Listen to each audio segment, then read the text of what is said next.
जेन धर्मोष्टमङ्गलं सर्वमङ्गलमाङ्गल्यं सर्वकल्याणकारकं प्रधानं सर्वधर्माणां जेनं जेतु शासनं जेनं जेतु शासनम्।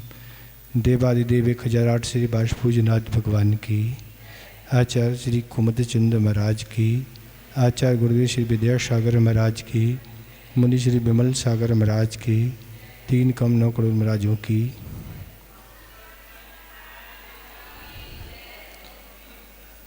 आचार्य महाराज बता रहे हैं कि इस संसारी प्राणी पर विपत्ति क्यों आती है, और विपत्ति के कारण यह व्यक्ति संसार में कष्ट क्यों उठाता है।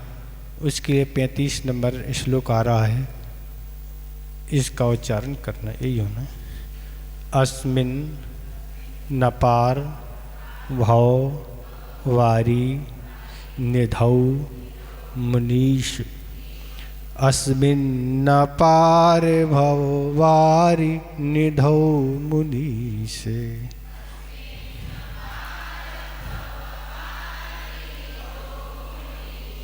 मन्ने ना में श्रवण गोचरताम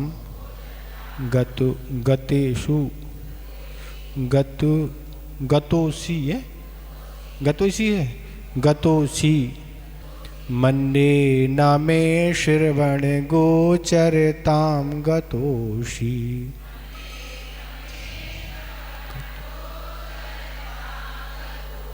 आकर्णिते तू तव गोत्र पवित्र मंत्रे। आकर्णिते तू तव गोत्र पवित्र मंत्रे।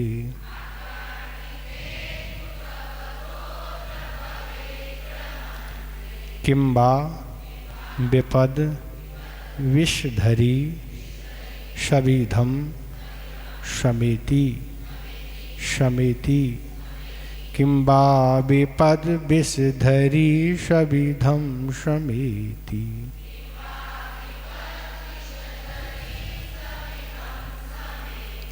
अस्मिन् नपार भववारि निधौ मुनीशे। मन्ये न मे श्रवण गोचरतां गतोषि। आकर्णिते तु तव गोत्र पवित्र मंत्रे। किंबा विपद विषधरी शबीधं शमेति।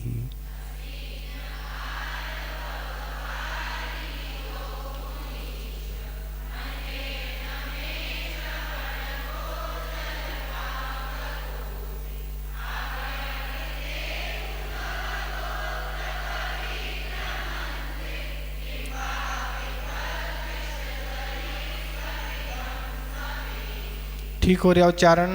कहीं कोई दिक्कत तो नहीं हो रही? क्या कह रहे हैं? मुनीश मन्ने अस्मिन अपार भव बारी निधौ में श्रवण गोचरताम ना गता असी। कह रहे मुनीश माने हे मुनीन्द्र। मन्ने माने मैं तो ऐसा समझता हूँ। अस्मिन माने इस अपार संसार रूप समुद्र में कभी भी आप मेरे कानों की विषयता को प्राप्त नहीं हुए। तू तव गोत्र पवित्र मनते आकर्णिते शति विपद विषधरी किंबा शबीधम शमेति। क्योंकि निश्चय से आपके नाम रूपी पवित्र मंत्र के सुन जाने पर विपत्ति रूप नागिन क्या समीप आ सकती है, अर्थात नहीं आ सकती है। तो इसमें कह रहे हैं हे मुनीन्द्र, मैं तो ऐसा समझता हूँ, हे भगवान मैं तो ये समझता हूँ कि इस अपार संसार में, अगाध संसार रूप में, क्योंकि जितनी जल की राशि ऐसी समुद्र में होती है, ऐसी राशि ऐसी जिस तरह समुद्र की गहराई को नापना कठिन है, उसी तरह मैंने इस संसार में रहते हुए अनेक भव व्यतीत कर दिए, उन भवों की कोई गणना नहीं। कितने भव निकल गए कोई पता नहीं। अनादिकाल से क्या किया है, जन्म और मरण के अलावा कुछ किया ही नहीं है। इसलिए अनादिकाल से जन्म मरण चल रहा है। इसलिए कह रहे हैं हे भगवान, मैं इस अपार संसार समुद्र में जन्म मरण करते क्या हुए, कभी भी आप मेरे कानों की विषयता को प्राप्त नहीं हुई। कानों की विषयता को मतलब आपकी उत्तम कीर्ति मेरे कानों द्वारा सुनाई नहीं गई। मैंने अपने कानों से क्या है, आपकी उत्तम कीर्ति नहीं सुनी, अर्थात आपके गुणगान हमने कानों के द्वारा नहीं सुने। जिन गुणों के द्वारा आपकी दुनिया में प्रसिद्धि है उन गुणों को हमने नहीं सुना। आपकी स्तुति नहीं सुनी, आपकी भक्ति नहीं सुनी, आपका चरित्र नहीं सुना, जो अच्छी चीज़ है वो नहीं सुनी। और नहीं सुनी तो क्या हो गया, वो क्या सुना महाराज, तो ये कह रहे हैं कि इस कभी भी कानों से विषयता को प्राप्त नहीं है। आपकी जो चीज़ें हैं वो हमने नहीं सुनी। अनादिकाल से ही हम संसार में रह रहे हैं, पर बहुत सारी तो चीज़ें सुनी हैं। पाप कथाएँ, निंदाएँ, विषय की कथाएँ, कसाय बढ़ाने वाली बातें, अनेक तरह की चर्चाएँ, गीत संगीत व्यर्थ की चर्चाएँ, तो एक मिनट नहीं, एक घंटे नहीं, एक दिन नहीं, एक माह नहीं, एक वर्ष नहीं, ऐसे हमने भवो व्यतीत कर दी, जिन भवों की गणना करना कठिन है। वो तो आपका विषय है कि आप आचार्य महाराज कहते कि भगवान सबको जानते हैं। केवल ज्ञान का विषय क्या है, सर्वश, केवल ज्ञान सबको जानता है। पर आचार्य महाराज कहते सर्व को जानता है तो केवली भगवान ये समझते हैं कि इनका कौन सा अंतिम भाव आदि है, कितने भाव क्या हो गए, अंत को जानते। तो ऐसा आचार्य महाराज का एक चिंतन है। तो इसमें ये कह रहे हैं कि वह सब कुछ करते हुए ऐसे अनेक भाव व्यतीत करने के बाद भी क्या हो गया है, हमने आपकी उत्तम कीर्ति अपने कानों से नहीं सुनी। दुनिया के पुराण तो हमने महाराज सुने हैं सब और सुनाए हैं, पर क्या किया है, आपका पुराण नहीं सुना। देखो वस्तु स्थिति ये है, आप जिस तरह की चर्चाएं सुनेंगे और करेंगे उस तरह से आपके करने के भाव आएंगे। कहने को स्वाध्याय की बात आती, महाराज स्वाध्याय कितना करें, वो इस स्वाध्याय करने से क्या होगा, ये चर्चा है। एक बार एक महाराज ने आचार्य महाराज से पूछा, पहले बहुत पहले ऐसी संघ में व्यवस्थाएं थी, लगभग 80 के आसपास की बात होगी, जब किसी भी ग्रंथ का स्वाध्याय करना होता था तो आचार्य महाराज से अनुमति लेना पड़ती थी कि हमें किस ग्रंथ का स्वाध्याय करना। तो आचार्य महाराज पुस्तक देती थी और छोटा संघ था तो वही ग्रंथ का स्वाध्याय करना होता था। तो आचार्य महाराज ने उनसे कहा पद्म पुराण तुम्हें पढ़ना है। वो पद्म पुराण उनने पहला भाग शायद 1-2 दिन में पूरा हो गया, फिर दूसरा भाग, तीसरा भाग, 1 हफ्ते में 3 भाग हो गए। आचार्य महाराज ने कहा भैया ऐसे नहीं पढ़ना स्वाध्याय, स्वाध्याय इसे नहीं कहती हैं। स्वाध्याय किसे कहती हैं, स्वाध्याय इस टाइप का हो, इस प्रकार से हो जिससे वह उसके जो मूल बिंदु हैं वो अपन को पकड़ में आए। कोई भी ग्रंथ का वर्तमानों का कोई भी ग्रंथ हो तो ये अपन को समझना उसमें, उस ग्रंथ में कि ये इससे अपन को क्या शिक्षा लेने। कोई भी पात्र को उस ग्रंथ में देख लें, पद्म पुराण में राम को देख लें, लक्ष्मण को देख लें या सीता रावण किसी के पात्र को देखें तो इसमें ये विचार करें कि इसने क्या गड़बड़ किया जिसके कारण क्या हो गया, ये इसको उसका फल भोगना पड़ा, और इस व्यक्ति ने क्या अच्छाई की जिससे उसको अच्छा फल प्राप्त हुआ। तो उस ग्रंथ को पढ़ के ये अपन को लगाना है। पेज पलटने का नाम स्वाध्याय नहीं है। पेज आप पलट लिए, महाराज हमने 10 पेज 20 पढ़ लिए, पेज को नहीं पलटना है। उन भली आपकी एक दिन में 5 ही लाइन हो या 10 हो, पर उन लाइनों की स्मृति तो बने कि इस 10 लाइनों में देखो क्या अपन को शिक्षा ग्रहण करना है। भली कम हो स्वाध्याय, पर स्मृति का विषय बने। और वह जब भी इस तरह की त्रुटि अपन पर गलती कोई हो रही हो तुरंत स्मृति में आ जाए। नहीं, देखो ये हमने पद्म पुराण में ऐसा पढ़ा और ये सामने वाले ने इस तरह से गलती की, उसके फलस्वरूप उसको ये फल मिला। तो उस समय गलती करते समय याद आ जाए तो उसका नाम स्वाध्याय है। और अच्छाई का कोई प्रसंग आता है तुरंत आज नहीं, अपन को ऐसा करना है जिससे क्या होगा, ये लाभ होगा, इसका नाम स्वाध्याय है। ग्रंथों को आप पढ़ते जा रहे, पलटते जा रहे, क्या है स्मृति? कुछ नहीं। तो इसका नाम भली कम पढ़ें आप, भली आपको एक ग्रंथ पढ़ने में महीने 2 महीने जितना भी समय हो आप उतने समय करके, तो उससे आपको बहुत कुछ प्राप्त हो सकता है। और नहीं तो फिर आगे आगे ग्रंथ पढ़ते जाएंगे और पीछे के भूलते जाएंगे। भूलते तो उसी समय है, उसी समय भूलते जाते, बात की तो ठीक है उसी समय हम भूल जाते, पर और चीज़ें नहीं भूलते ना। और चीज़ें तो बिल्कुल महाराज बिल्कुल फिट मेमोरी में बिल्कुल ऐसे फिट हो जाती हैं कि भली वो कहीं गूगल आदि पर जो भी है वहाँ डिलीट हो जाए, पर ये यहाँ से डिलीट नहीं होती। ये तो डिलीट मेमोरी अर्थात कितनी ही कापी आप कर लो पर वो तो स्मृति में रहेगी। तो ये कहने का अर्थ है वो प्रसंग अगर आपको जम गए तो आप उन भूलों से बच सकते हैं और वह वक्त पर काम आ सकती है। नहीं तो केवल पढ़ने ही रहेगा। अब पढ़ने का अर्थ क्या है, आचरण में उतारना।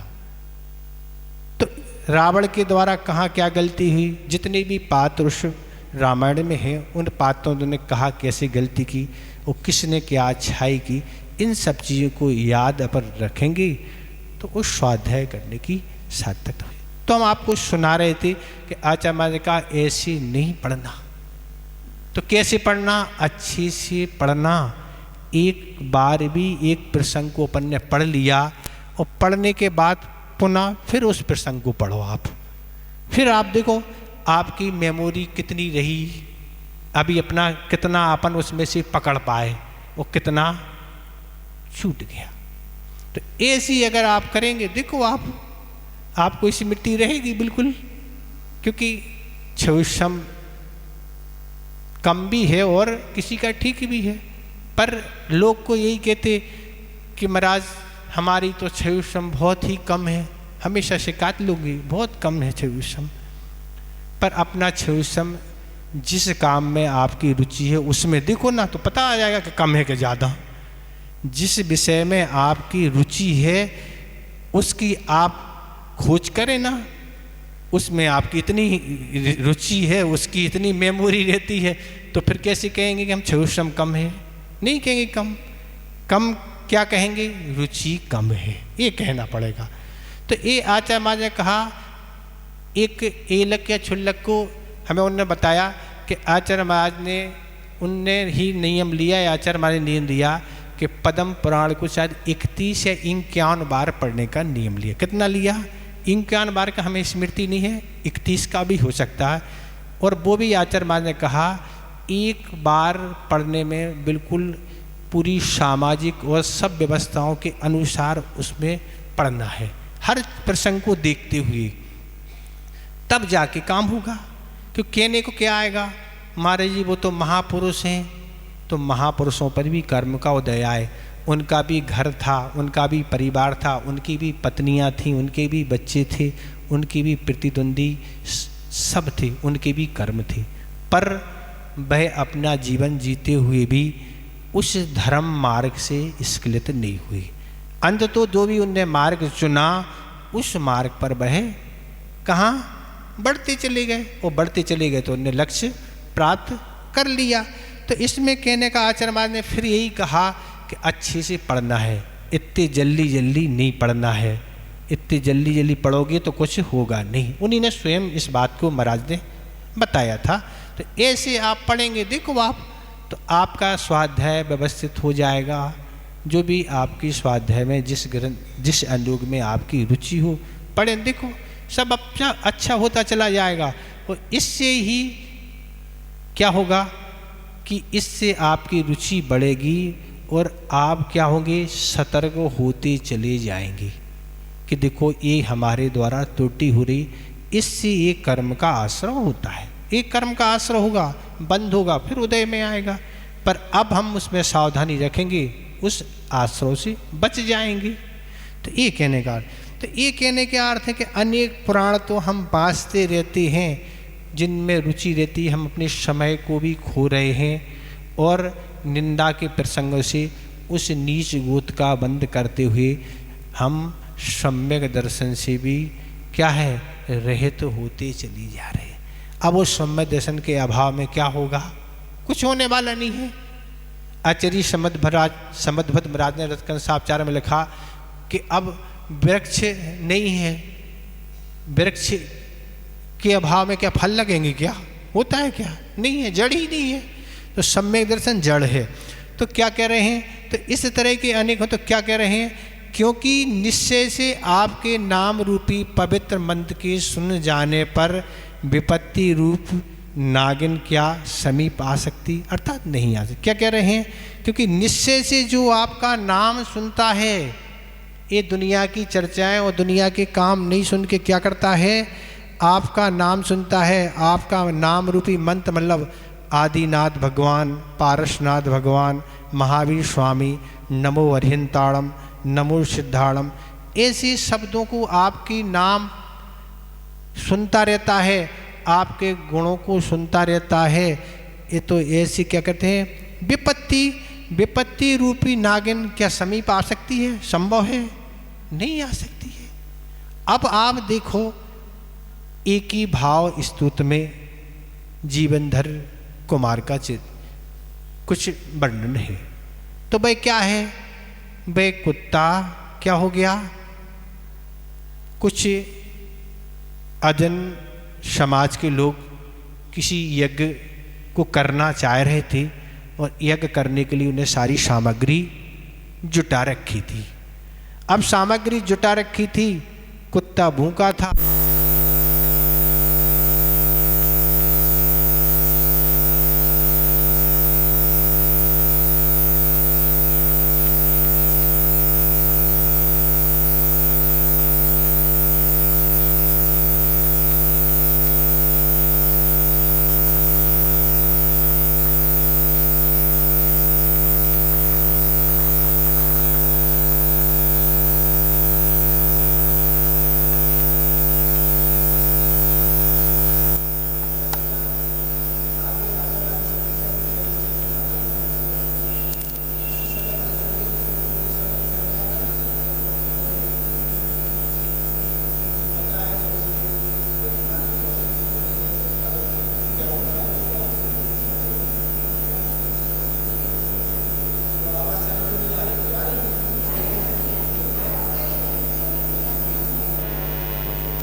तो कह रहे थे कि वह कुत्ते ने वह सामग्री कुछ ग्रहण कर ली और ग्रहण करने से जो यज्ञ करने वाले लोग थे उन्होंने उस कुत्ते की पिटाई करना चालू कर दी और इतना उस कुत्ते को मारा कि वह घायल हो गए।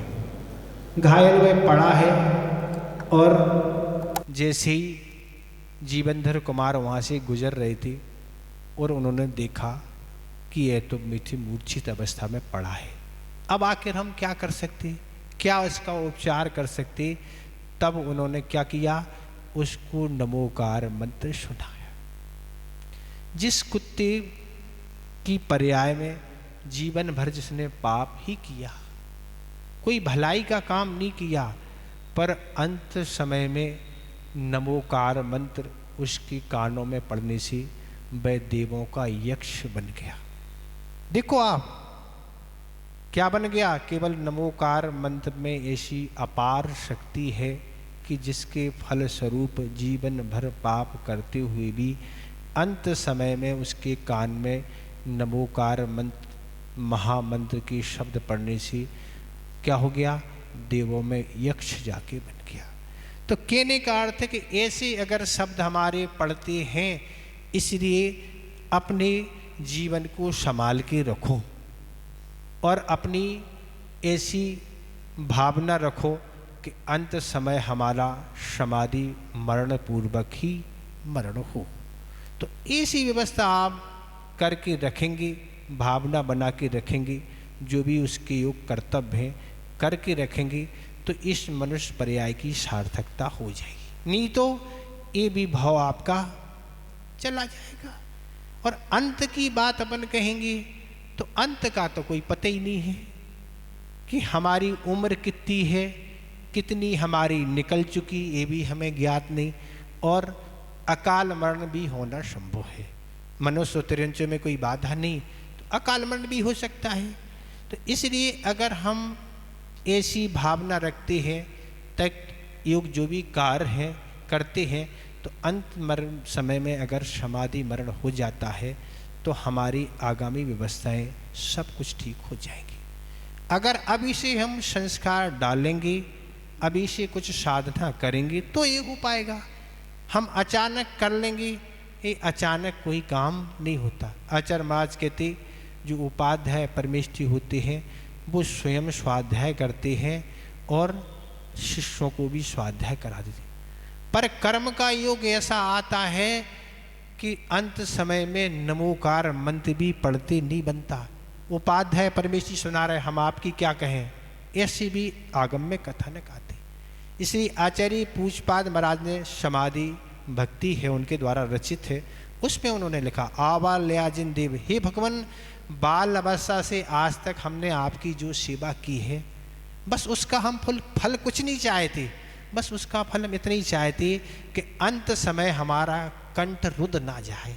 बस अंत हम फल कुछ नहीं चाहते, जीवन भर हमने जो भी धर्म किया है बस इतनी भावना कर रहे हैं कि अंत समय में बस आपका नाम निकले, बस तो हमारी साधना सार्थक होगी।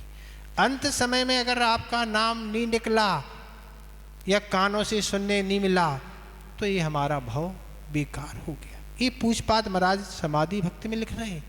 तो इसलिए ऐसी भावनाएं अभी से बना के रखें तो आगामी पर्याय अच्छी बन जाएगी, नहीं तो समय निकल जाए। तो क्या कह रहे हैं, ऐसे जीवनधर कुमार ने सुनाया और पारसनाथ भगवान का वह जीव था, उसका आपको ज्ञात है। पारसनाथ भगवान के जीव ने नमोकार मंत्र नहीं सुनाया, वो तो हम आपको बता चुके, क्योंकि तीर्थंकर कभी भी नमोकार मंत्र नहीं पढ़ते, ये सिद्धांत है। उत्तर पुराण में आप देखें, उत्तर पुराण में इस प्रसंग को देखें, पारसनाथ भगवान का जहाँ चरित्र है उसमें क्या लिखा कि पारसनाथ कुमार के जीव ने उन सर्प और सपनी को धर्म उपदेश दिया। ये सब तीर्थंकर कभी भी नमोकार मंत्र नहीं पढ़ते, इसलिए अच्छे से आप देखें। ये चर्चा ही है, नमोकार मंत्र सुनाया तो नमोकार मंत्र पढ़ते ही नहीं, उनको पढ़ने की कोई ज़रूरत ही नहीं है।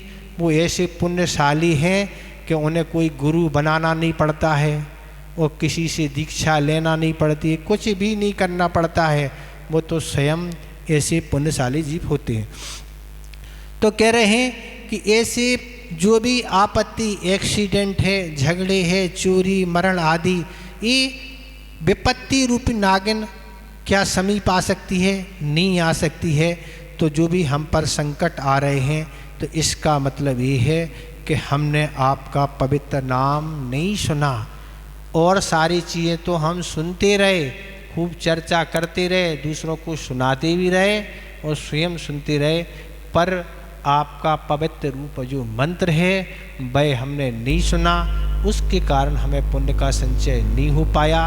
उसके फलस्वरूप हम क्या है, संकटों में पड़े हुए हैं, दुखी बने हुए हैं। ठीक है, जो कुछ हुआ नहीं सुना कोई बात नहीं, वो तो बीती हुई बात होगी, पर अब तो सुन सकते ना। अब तो यहाँ वहाँ की चर्चाएं आप बंद करके चाहे आप दूसरे को कुछ सुनाएं और चाहे आप सुने, पर अच्छी चीज़ें ही आप सुने। कहने की अर्थ यही है। तो ये सब चीज़ें हमारा कहने का अर्थ है, हम तो शाम को वैयावृत्ति भी नहीं कराने का भाव नहीं होता। क्यों नहीं होता? यहाँ वहाँ की ये लोग कहाँ कहाँ की चर्चाएं करते, केवल हाथ चलते नहीं है, मुख चलता है बस। हाथ नहीं चलते, मुख चलेगा। तो हमारा तो बिल्कुल कराने का बिल्कुल भाव नहीं था, क्योंकि हम तो बिल्कुल रिलैक्स चाहते, हम तो से बिल्कुल शांति से बैठना चाहते। कोई हमें ना कोई चीज़ सुनना है, ना हमें बिल्कुल रिलैक्स, बिल्कुल रेस्ट। 5, 10, 15 मिनट का समय है, उतना रिलैक्स हो जाए, शांति से बैठ। तो अब ये चर्चाएं करते हमें बिल्कुल भी पसंद नहीं है, हम कोई चर्चा नहीं करना चाहते। और वो भी एक दूसरे को निंदा हो, एक दूसरे को नीचे दिखाने बातें हो, वो तो और ज़्यादा खतरनाक हो जाती ना। तो इस तरह की चर्चाएं भी होती हैं, तो वह गड़बड़ होता है। तो ये कह रहे हैं आपके नाम रूपी में ऐसी शक्ति है कि वह विपत्ति ही पहले ही समाप्त हो जाती है। विपत्ति जिससे कर्म के कारण आना है, वह कर्म पहले ही नाश को प्राप्त हो जाता है। तो इसे कह रहे हैं, हे मुनीन्द्र, मैं तो ऐसा समझता हूँ कि इस अपार संसार रूप समुद्र में कभी भी आप मेरे कानों की विषयता को प्राप्त नहीं हुए। अगर इस आज तक इस संसार में हम रह रहे हैं, अगर हम ने आपके नाम को कानों का विषय बनाया होता, तो आज हम जो कष्ट पा रहे हैं, विपत्ति आ रही हैं, वह विपत्ति आ ही नहीं सकती हैं, क्योंकि आपके नाम में बहुत अपार शक्ति हुआ करती है। इस तरह यह आपका श्लोक पूर्ण हो गया। इसमें क्या पूछना आप पूछ लें। इसलिए अपने समय की बर्बादी से बचो। आचार्य महाराज एक बार कहा था, आयु कितनी भी बड़ी क्यों ना हो, समय की बर्बादी से वह छोटी हो जाती है। सागरों परंत भी देवों के निकल जाते हैं, अपने तो कितने 60-70 ही हैं, कितने हैं, पर सागरों पर्यंत किसके, देवों के भी निकल जाते हैं। किसमें? इन्हीं सब कामों में। सागर भी निकल कम हैं। तो इसलिए अपनी थोड़ा सा जीवन मिला है, वह जीवन सिर्फ इसलिए मिला है कि उसमें पुण्य का संचय करें और पापों को क्षय करें, तो इस जीवन की सार्थकता है। अन्यथा जीवन अपनी गति से चल रहा है। मरण कहाँ होगा, किस स्थान पर होगा, कैसे होगा, इन कारणों को हम नहीं जान सकते हैं। ठीक है, आगे देखें 36 नंबर। और आगे क्या कह रहे हैं, जन्मांतरेपि तो पाद युगम न देवा। विसर्ग है क्या? विसर्ग है नहीं है, देव ही है, देव। जन्मांतरेपि तव पाद युगम न देवे।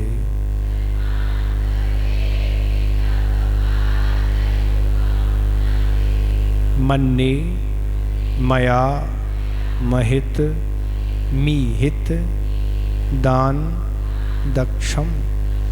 मन्ये मया महित मीहित दान दक्षम।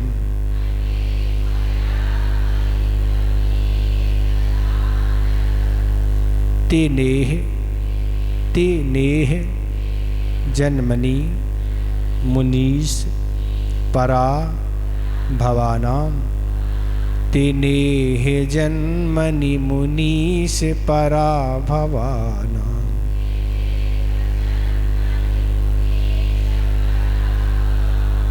जातो निकेतन महम मथिता शयानां। जातो निकेतन महम मथिता शयानां।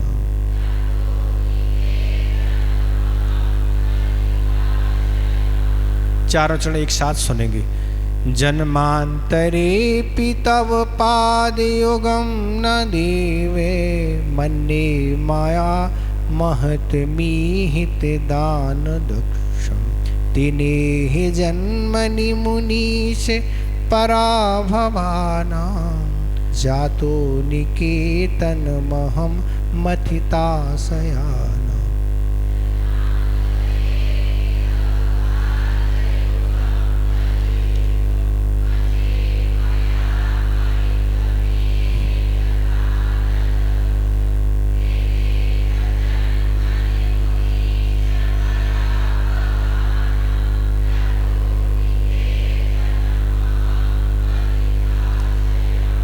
ठीक हो रहा उच्चारण? कहीं कोई दिक्कत तो नहीं हो रही? क्या कह रहे हैं? देव मन्ने जन्मांतरे अपि।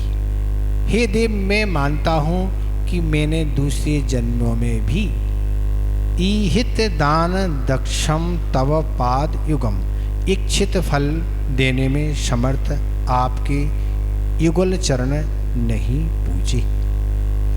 तेन यह जन्मनि मुनीश अहम मथिता शयानाम पराभवानाम निकेतन जाता।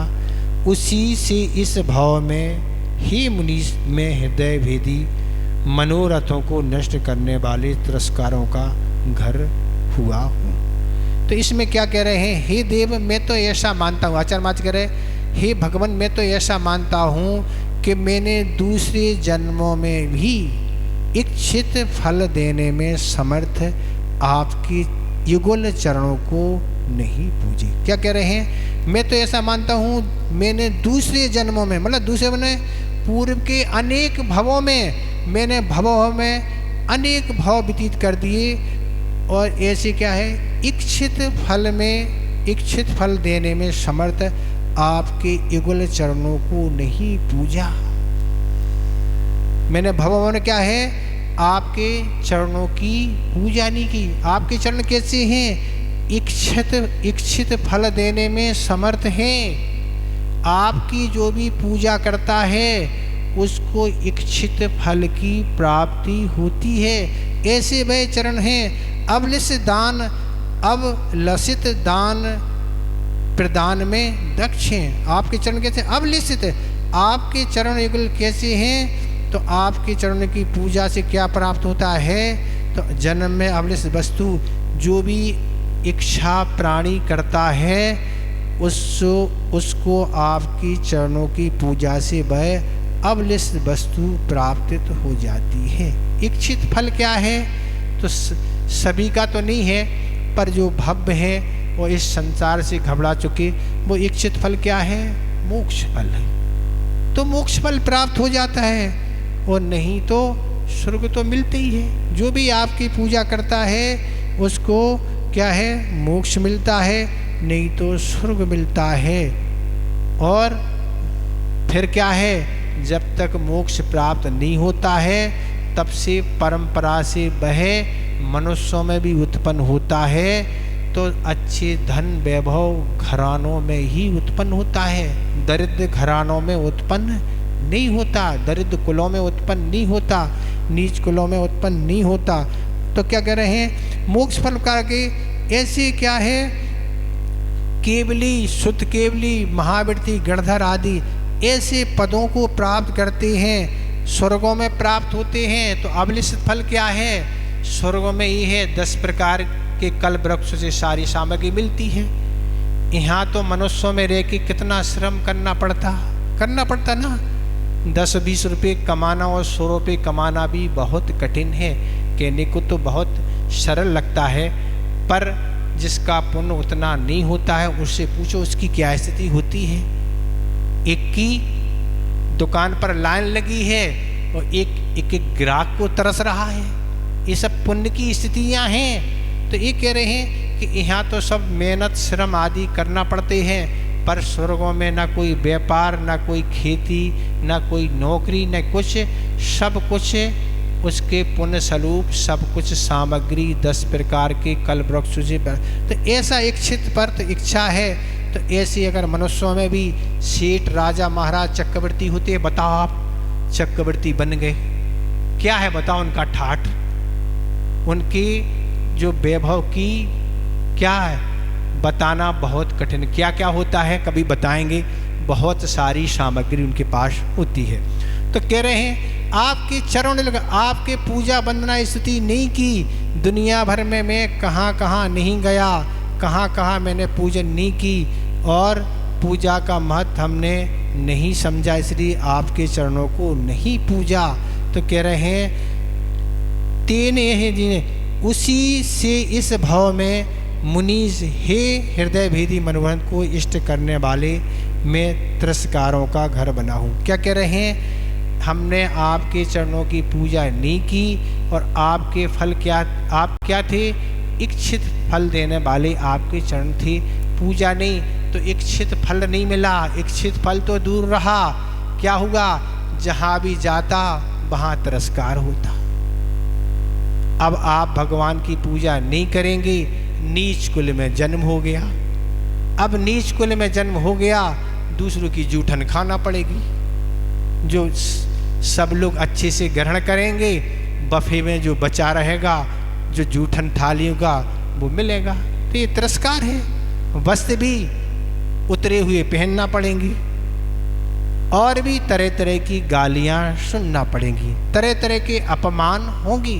तो ये कह रहे हैं आपके चरणों की जो पूजन करते हैं, भक्ति करते हैं, वो कभी हृदय विधि उनके मनोहत को नष्ट करने वाले तिरस्कार का घर हुआ हूँ। जो हमारा आज इस पर्याय में तिरस्कार हो रहा है वो उसका यही कारण है कि आपके चरण युगलों की पूजा नहीं की, कोई भूल हो गई। पर अब तो चरण मिले हैं, बासुनाथ भगवान के चरण मिले हैं, तो अब उनकी अच्छी सी पूजा करो।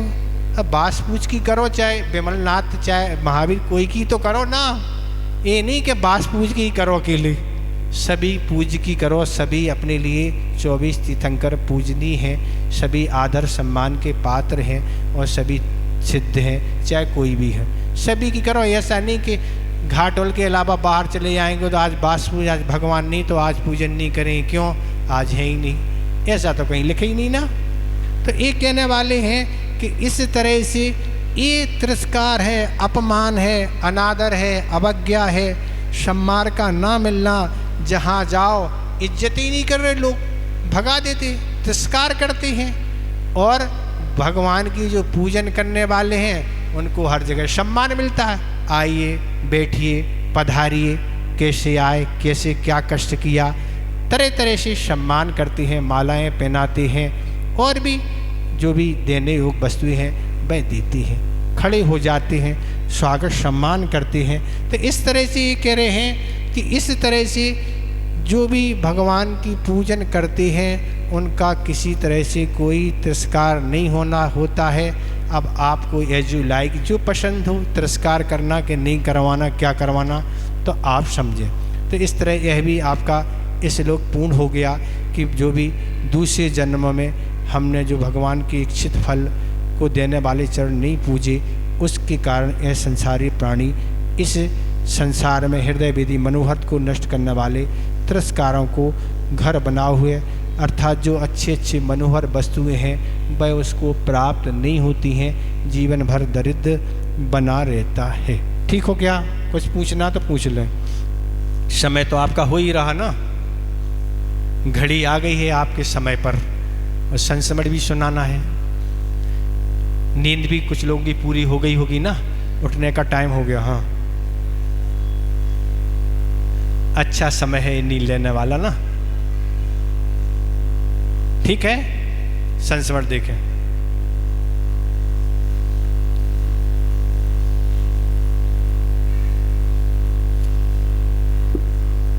आचार्य महाराज क्षेत्र की लगभग बात होगी, कुंडलपुर में विराजमान थे